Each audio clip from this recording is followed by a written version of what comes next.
पिछले लेक्चर में हम सिकल सेल एनीमिया के थोड़ा बहुत इंट्रो के बारे में पढ़ चुके हैं कि सिकल सेल एनीमिया किसे कहते हैं और इसमें बीटा ग्लोबुलिन चेन को क्या होता है और इसके साथ साथ हेमोलिसिस कैसे होती है, वो सब कुछ पढ़ चुके हैं। अगर हम थोड़ा भी सिनारियो चेक करें हेमोग्लोबिन के बारे में कि हेमोग्लोबिन के अंदर जो चेन होते हैं, याद रहे कि हेमोग्लोबिन एक टेट्रामर मॉलिक्यूल है। हेमोग्लोबिन एक ऐसा टेट्रामर मॉलिक्यूल है जिसमें 2 पेयर ऑफ सिमिलर चेन मौजूद है। मीन्स 2 पेयर हैं सिमिलर चेन के इसके मॉलिक्यूल में, या तो अल्फ़ा के 2 पेयर होंगे, या तो बीटा के 2 पेयर होंगे, या तो गैमा के 2 पेयर होंगे, या तो डेल्टा के 2 पेयर। तो 2 पेयर ऑफ सिमिलर चेन में टेट्रामर बना देते हैं। ये मॉलिक्यूल है जो टेट्रामर है और इसके 2 पेयर इसमें मौजूद हैं। अभी मैं हेमोग्लोबिन ए की बात करूं तो हेमोग्लोबिन ए जो हमारे पास सबसे ज़्यादा अमाउंट में पाया जाता है, इसमें अल्फ़ा 2 और बीटा 2 पाए जाते हैं। कितने परसेंट होता है ये हमारे पास? अगर बात करें तो 96% हमारे पास क्या होता है, हेमोग्लोबिन ए होता है। हेमोग्लोबिन ए के बाद अगला जो हमारे पास हेमोग्लोबिन है वो हेमोग्लोबिन A2 है। उसकी कौन कौन से चेन होते हैं? टेट्रामर किस चीज़ का होता है? अल्फ़ा 2 और साथ साथ यहाँ पर गैमा नहीं है, यहाँ पर सिग्मा 2 आ जाएगा।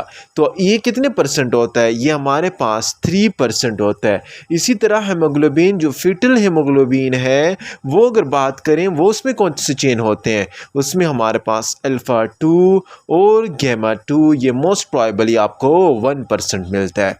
तो हमारे पास अल्फ़ा हेमोग्लोबिन जो है वो टेट्रामर है और 2 पेयर ऑफ ईच चेन इसके पाए जाते हैं। तो अल्फ़ा 2 बीटा 2 हमारे पास हेमोग्लोबिन ए हुआ, अल्फ़ा 2 डेल्टा 2 हमारे पास हेमोग्लोबिन A2 अल्फ़ा 2 और गैमा 2 हमारे पास हेमोग्लोबिन F हुआ। मैं आपको बता चुका था हेमोग्लोबिन ए से जो नॉर्मल है ये कन्वर्ट हो जाएगा किस में? हेमोग्लोबिन एस में। किस चीज़ में? सिकल सेल एनीमिया में। सिकल सेल एनीमिया में हमारे पास हेमोग्लोबिन एस बन जाएगा, वेलिन ग्लूटामेट की पोजीशन ले लेगा और ये हेमोग्लोबिन एस बन जाएगा। याद रहे कि हमारे पास हेमोग्लोबिन जो एफ है, फीटल हेमोग्लोबिन, ये हमारे पास 5 to 6 मंथ में फीटल हेमोग्लोबिन जो है ये हेमोग्लोबिन एस के साथ इंटरेक्ट करके सिकल सेल एनीमिया में कंबाइनली हमारे पास क्या कर देता है? पॉलीमराइजेशन कर देता है। तो मतलब ये है कि बात यहाँ चल रही है कि हेमोग्लोबिन एफ भी इस इंटरेक्शन में इन्वॉल्व है और उसकी वजह से हेमोग्लोबिन एफ की जो वैल्यू है वो क्या हो जाती है? फॉल हो जाती है, कम हो जाती है और गिर जाती है। हेमोग्लोबिन एफ की वैल्यू कम हो रही है। क्यों कम हो रही है? क्योंकि इसका इंटरेक्शन हो रहा है किसके साथ? हेमोग्लोबिन एस के साथ। अभी देखिए हमारे पास हेमोग्लोबिन एस के साथ यहाँ पर इसकी और बात करें तो यहाँ पर मैं आपको इंट्रावेस्कुलर क्या चेंजेस आती हैं? इंट्रावेस्कुलर हमारे पास हेमोग्लोबिन या सिकल सेल हेमोग्लोबिन में क्या चेंजेस आती हैं? वेसल्स के अंदर अगर हम जाएं तो हेमोग्लोबिन एस जो बना था वो हेमोग्लोबिन एस जो ही हमारे पास डीऑक्सीजनेटेड होगा, डीऑक्सीजनेटेड होने के साथ ही उसमें क्या आ रही थी? डिहाइड्रेशन हो रही थी। डिहाइड्रेशन होने के बाद ही हमारे पास हेमोग्लोबिन की कंसंट्रेशन वहाँ पर क्या हो जाएगी? जो ये डिहाइड्रेशन हेमोग्लोबिन की कंसंट्रेशन क्या हो गई? इंक्रीज़ हो गई। इंक्रीज़ मीन्स ज़्यादा हो गई। जब हेमोग्लोबिन की कंसंट्रेशन इंक्रीज़ हो जाएगी तो वहाँ पर उसके साथ साथ सिकलिंग भी इंक्रीज़ हो जाएगी। जितनी ज़्यादा सिकलिंग उतनी ज़्यादा क्या होंगी? उतनी ज़्यादा लाइसिस भी हो जाएगी। तो मतलब ये है कि अभी जो पास होना है इसने, ये हमारे पास सिकलिंग हो रही है, यहाँ पर कंसंट्रेशन जो नॉर्मल शेप है वो डिस्टर्ब हो गया हर जगह पर। इसकी जो हेमोग्लोबिन जो है, जो ब्लड सेल्स हैं वो क्या हो गए? सिकल्स बन रहे हैं। अभी जो ये सिकल्स हैं ये जब वेसल से पास होंगे, कौन से वेसल? माइक्रोवेस्कुलेचर। जितनी भी माइक्रोवेस्कुलेचर से पास होंगे वहाँ पर पास होने के साथ ही इन सेल्स की वहाँ पर एडहेशन हो जाएगी। किसके साथ? हमारे साथ सेल की एडहेशन हो जाएगी। आरबीसी जो है, जो सिकल सेल की आरबीसी है, ये हमारे पास ल्यूकोसाइट के साथ इनकी एडहेशन हो जाएगी। हमारे साथ इसकी एडहेशन हमारे पास एंडोथेलियम के साथ भी हो जाए। तो मतलब ये है कि ये अभी वेसल से पास हो रहे, तो वेसल में भी इनकी एडिशन हो रही है। वेसल में भी ये वहाँ पर क्या कर रहे हैं, वहाँ पर ये चिपक रहे हैं। तो उसकी चिपकने के साथ ही it will cause what? It will cause chronic. यहाँ पर ये हमारे पास क्या काज करते हैं? ये हमारे पास क्रोनिक हेमोलाइटिक एनीमिया काज करेंगे। तो वहाँ पर क्रोनिक हेमोलिसिस हो जाएगा, और उस क्रोनिक हेमोलिसिस के साथ यहाँ पर हमारा क्या होगा? वेस्कुलर ऑब्स्ट्रक्शन हो जाएगी। वेसल जो हैं वो भी बंद हो जाएंगे, और इस्केमिया ऑफ टिश्यू हो जाएगा। टिश्यू की भी इस्केमिया हो जाएगी, एंड इट लीड्स टू एक क्राइसिस ले जाएंगे। उस क्राइसिस का नाम है पेन क्राइसिस। तो बहुत अच्छी इंटरेस्टिंग स्टोरी है। सिकल सेल यहाँ पर माइक्रोवेस्कुलेचर में एडहेशन हो रही है, क्रोनिक हेमोलिसिस के साथ वेस्कुलर ऑब्स्ट्रक्शन काज कर रहे हैं, और ऑब्स्ट्रक्शन के बाद इसके में तो लाइफ टाइम की अगर हम बात करें सिकल सेल के लाइफ टाइम की, वो आपको कितने टाइम मिलेगी? It's life time is most probably कितने दिन है? 20 डेज तक इसका लाइफ टाइम है। और याद रहे कि ये क्लिनिकली होमोजाइगस जो है, क्लिनिकली जो होमोजाइगस सिकल सेल है, होमोजाइगस सिकल सेल डिजीज़ जो है, ये क्या होता है? होमोसाइकल सिकल सेल डिजीज़ ये एसिम्प्टोमेटिक होता है। ये हमारे पास सिम्टम शो नहीं करता। कब तक? Up to asymptomatic up to 6 month of age. 6 month of age तक ये हमारे पास क्या होगा? ये होमोजाइगस सिकल सेल जो है ये हमारे पास एसिम्प्टोमेटिक होगा, और शिफ्टिंग हो जाएगी हेमोग्लोबिन एफ की। हेमोग्लोबिन जो एफ है ये कन्वर्ट हो जाएगा हेमोग्लोबिन एस में। नॉर्मल अगर मैं हेमोग्लोबिन की परसेंटेज की बात करूं, नॉर्मल जो है यहाँ पर कितना होता है? 38% से लेकर 48% तक होता है ये ब्लड सेल्स की अमाउंट। लेकिन एनीमिक कंडीशन में ये हेमोग्लोबिन की अमाउंट कन्वर्ट हो जाएगी कितने तक? 18% से 30% तक।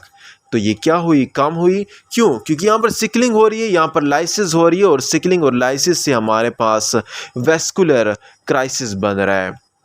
क्या हो रहा है? वेस्कुलर क्राइसिस का मतलब क्या है? वेस्कुलर क्राइसिस का मतलब ये है कि जो वेसल में जो था वो आगे पेन कंडीशन, पेन क्राइसिस, और उसके साथ टिश्यू डैमेज, टिश्यू नेक्रोसिस, ये सारी कंडीशन हमारे पास सिकल सेल एनीमिया में आएगी। इसके बाद अगर हम आगे बात करें तो हमारे पास एक और क्लिनिकल कंडीशन तक ले आती है। उसका नाम क्या है? उसका नाम ये है कि हैंड एंड फुट सिंड्रोम।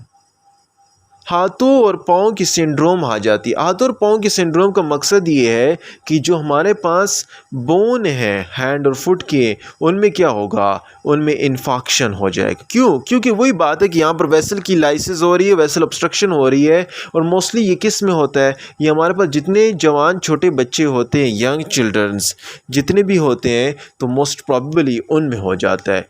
तो एक तो यहाँ पर भी इन बच्चों में भी हैंड फुट क्राइसिस हो रहा है, और हैंड एंड फुट क्राइसिस के साथ नंबर 2 हमारे पास एक्यूट चेस्ट सिंड्रोम। हमारे पास एक्यूट चेस्ट सिंड्रोम भी हो जाता है। एक्यूट चेस्ट सिंड्रोम का मतलब क्या है? एक्यूट चेस्ट सिंड्रोम का मतलब ये है कि जिस लंग्स की वेसल को ये इफेक्ट कर रहा है, वहाँ पर लंग्स क्या है? लंग्स इन्फ्लेम्ड है। उस लंग्स इन्फ्लेम्ड होने की वजह से लंग्स की इन्फ्लेमेशन है, और लंग्स की इन्फ्लेमेशन होने की वजह से वहाँ पर हाइपोक्सीमिया हुआ है। और पल्मोनरी जो बेड है, पल्मोनरी की जो वेसल जितने भी हैं, उसमें क्या हो रहा है? पल्मोनरी की वेसल में हमारे पास थ्रोम्बाई बन रहे हैं। अभी थ्रोम्बाई बने, ऑब्स्ट्रक्शन हुआ तो कौन सा सिंड्रोम हुआ? Acute chest syndrome. Number 3, acute chest syndrome के बाद हमारे पास जो नेक्स्ट कंडीशन आती है वो क्या है, शॉक आ जाती है। सर्कुलेटरी शॉक क्यों होता है, क्योंकि यहाँ पर वेसल्स की ऑब्स्ट्रक्शन हुई हुई है। शॉक होने के बाद ही हमारे पास एक और कंडीशन आती है, उस कंडीशन का नाम है नंबर 4 कंडीशन का नाम है प्रोलिफरेटिव रेटिनोपैथी। रेटिनोपैथी का मतलब क्या है? रेटिनोपैथी का मतलब ये है कि हमारे पास जो रेटिना में वेसल्स हैं उसमें क्या होगा, उस रेटिना के वेसल्स में हमारे पास ऑक्लूजन होगा, और जो ही वहाँ पर ऑक्लूजन हुआ वहाँ पर वेसल्स की ब्लड सप्लाई कम हुई, वहाँ पर ब्लड सप्लाई कम हुई तो it will leads to what, blandness. जो मैं बता रहा हूँ ये आप नोट करते जाए, बहुत इंपॉर्टेंट लेक्चर है, क्योंकि यहाँ पर कंप्लीट मैं आपको क्लिनिकल सिनारी बता रहा हूँ। एक्यूट चेस्ट सिंड्रोम हुआ, शॉक हुआ, ऑब्स्ट्रक्शन हुई, और उसके साथ प्रोलिफरेटिव रेटिनोपैथी हुई, और वेसो ऑक्लूजन हुई, किस में, आई में, ब्लाइंडनेस हुई। तो ये सारी कंडीशन, ये सारा सिनारियो कहाँ पर आता है, सिकल सेल एनीमिया में आता है। इसका पहले हम इंट्रोडक्शन पढ़ चुके हैं। इसमें यहाँ पर हेमोग्लोबिन के टेट्रामर्स के बारे में कि चेन होते हैं, अल्फ़ा में ए में अल्फ़ा टू बीटा 2, A2 में अल्फ़ा टू डेल्टा 2 और गैमा 2। इसी तरह अगर हम सिनारियो की बात करें कि इसमें होता क्या है, ए में कन्वर्ट हो जाता है सिकल सेल से तो एच हेमोग्लोबिन एस में, और जो month new month 5 to 6 month में यह हेमोग्लोबिन एफ बीज के साथ कनेक्ट होकर सिकलिंग खास कर देता है, और इसके बीच पोलराइजेशन होने के बाद इंट्रोवेस्कुलर चेंजेस आती हैं। जो डीऑक्सीजनेट डिहाइड्रेट हुआ, हेमोग्लोबिन की कॉन्सेंट्रेशन ज़्यादा हुई, सिकलिंग ज़्यादा हुई, माइक्रोवेसल जितने भी हैं वहाँ पर ऑब्स्ट्रक्शन हुई, वहाँ पर एडहेशन हुई, लिकोसाइड की एडहेशन हुई, एंडोथेलियम में एडहेशन हुई, और एक कंडीशन लाई पेन क्राइसिस, जिसकी वजह से पेन क्राइसिस होगा, और लाइफ टाइम कितना है 20 डेज तक ये ऑब्स्ट्रक्शन काज कर देता है। क्रोनिक हेमोलिसिस हो जाती है, वेस्कुलर इस्कीमिया हो जाता है, और वेस्कुलर क्राइसिस हो जाता है, क्राइसिस का टिश्यू डैमेज की नेक्रोसिस हो जाती है। याद रहे होमोजाइगस जो स्टेट है उसमें एसिम्प्टोमेटिक अप टू कितने मंथ तक, 6 मंथ तक होता है, और इसके बाद हैंड एंड फुट सिंड्रोम हो जाता है, हाथ और पाँव के बोन के अंदर इन्फॉक्शन हो जाता है वेसल्स के ऑब्स्ट्रक्शन की वजह से। एक्यूट चेस्ट सिंड्रोम होता है, लंग्स इन्फ्लेम्ड हो गए, हाइपोक्सीमिया हुआ, पल्मोनरी वेसल में थ्रोम्बाई बने और वो रुक गए, तो वहाँ पर भी हमारे पास वेसल की ऑब्स्ट्रक्शन हो जाती है। रेटिनोपैथी होता है और इसकी वजह से ब्लाइंडिंग काज होती है। सारी किस चीज़ की वजह से, ये सिकल सेल एनीमिया की वजह से है।